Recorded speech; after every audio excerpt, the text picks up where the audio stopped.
مرسی T V, پیغام رحمت۔ احسن اللہ علیکم۔ شیخ محترم، جو ہمارا پہلا سوال ہے وہ مسجد کے متعلق ہے۔ بھائی پوچھ رہے ہیں کہ مسجد میں کیا روزہ داروں کو افطاری کرائی جا سکتی ہے اور اسی طرح سحری کا انتظام کرایا جا سکتا ہے؟ یعنی مسجد کے اندر افطاری کرا سکتے یا سحری کرا سکتے کہ نہیں کرا سکتے؟ افطار پارٹی بھی اور سحری پارٹی بھی مسجد کے اندر کر سکتے کہ نہیں کر سکتے؟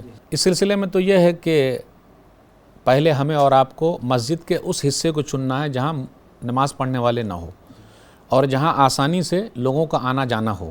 تو مسجد کے اندر کھانے پینے کا ثبوت تو ملتا ہے۔ نبی صلی اللہ علیہ وسلم کے زمانے میں حدیث کے اندر آیا، سنن ابن ماجہ کتاب الاطعمہ حدیث نمبر 3300 3300 باب الاکل فی المسجد، کہ مسجد کے اندر کھانا کھانے کا باب۔ عبداللہ بن حارث بیان فرماتے ہیں، کننا ناکل علی عہد رسول اللہ صلی اللہ علیہ وسلم فی المسجد الخبز واللحم، کہ ہم لوگ نبی صلی اللہ علیہ وسلم کے زمانے میں مسجد کے اندر گوشت اور روٹی کھاتے تھے، روٹی اور گوشت کھایا کرتے تھے۔ تو اس سے یہ پتہ چلتا ہے کہ مسجد کے اندر سحری اور افطاری کا بھی انتظام کیا جا سکتا ہے، اس میں کوئی حرج کی بات نہیں ہے، لیکن مسجد کے آداب کا خیال رکھنا ضروری ہے۔ شور و گل نہ ہو، کسی نمازی کو تکلیف نہ ہو، عورت اور مرد کا اختلاط نہ ہو، سب الگ الگ رہے، سب کا سیکشن الگ الگ رہے۔ لوگ بہت چلاتے ہیں، لوگوں کو چاہیے کہ مسجد کا آداب کا خیال رکھے، شور و گل نہ کرے۔ حدیث کے اندر آیا، صحیح بخاری کتاب الصلاح باب رفع الصوت فی المساجد حدیث نمبر 470۔ صائب بن یزید کہتے ہیں، کنت قائما فی المسجد، میں مسجد کے اندر کھڑا ہوا تھا، فحسبنی رجل، تو ایک آدمی نے مجھے کنکری سے ذرا مارا، فنظرت، تو میں نے دیکھا، فاذا عمر بن الخطاب، تو دیکھا عمر بن خطاب رضی اللہ تعالیٰ عنہ ہے، تو انہوں نے کہا، اذهب فاتنی بہذین، جاؤ اور ان دونوں آدمی کو بلا کے لے آؤ۔ تو وہ کہتے ہیں کہ میں گیا اور دونوں آدمی کو بلا کے لے آیا۔ تو عمر بن خطاب رضی اللہ تعالیٰ عنہ نے پوچھا، من انتما، تم دونوں کون ہو؟ او من این انتما، تم دونوں کہاں سے آئے ہو؟ تو ان دونوں نے کہا، من اہل الطائف، ہم لوگ طائف والے ہیں۔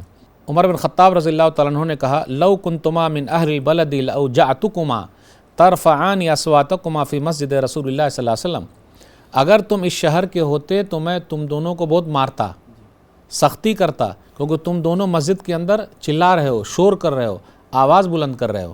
تو اس سے یہ پتہ چلا کہ مسجد کے آداب کا خیال رکھنا بہت ضروری ہے۔ تو چاہے سحری پارٹی ہو، افطار پارٹی ہو، کچھ بھی پارٹی ہو، مسجد کے اندر شور و گل نہیں ہونا چاہیے۔ جو لوگ چیختے اور چلاتے ہیں، متولی صاحب کے لیے ہے کہ وہ وہاں پر رہیں، خود انتظام کرے، لوگوں کو روکیں، منع کریں، ورنہ لوگ جھگڑا بھی کر لیتے ہیں، آپ کو پتہ نہیں، کھانا چھین چھان لیتے ہیں، کیسے لوگ ہیں۔ تو اس لیے مسجد کے آداب کا خیال رکھنا ضروری ہے۔ اور جو لوگ وہاں ہیں مسجد کے اندر، بے نمازی لوگ نہیں ہو، کتنے لوگ افطاری کیا اور چل دیے، نماز بھی پڑھنا پڑے گا۔ بالکل صحیح۔ اور روزہ دار کو وہاں بلائیں، روزہ دار افطاری کرے، غیر روزہ دار افطاری نہ کرے، اس کے لیے افطاری کا لفظ ہے ہی نہیں، پارٹی کا لفظ ہو جائے گا۔ اس لیے صاف صفائی کا خیال رکھنا، پھر نماز بھی پڑھنا، اور جو آدمی افطاری کرا رہا ہے اس کے لیے دعائیں بھی کرنی ہے۔ ھذا ما عندی واللہ اعلم بالصواب۔ مرسی ٹی وی کے مزید ویڈیوز کے لیے ہمارے چینل کو سبسکرائب کریں اور بیل آئیکن کو کلک کرنا نہ بھولیں۔ جزاک اللہ خیر۔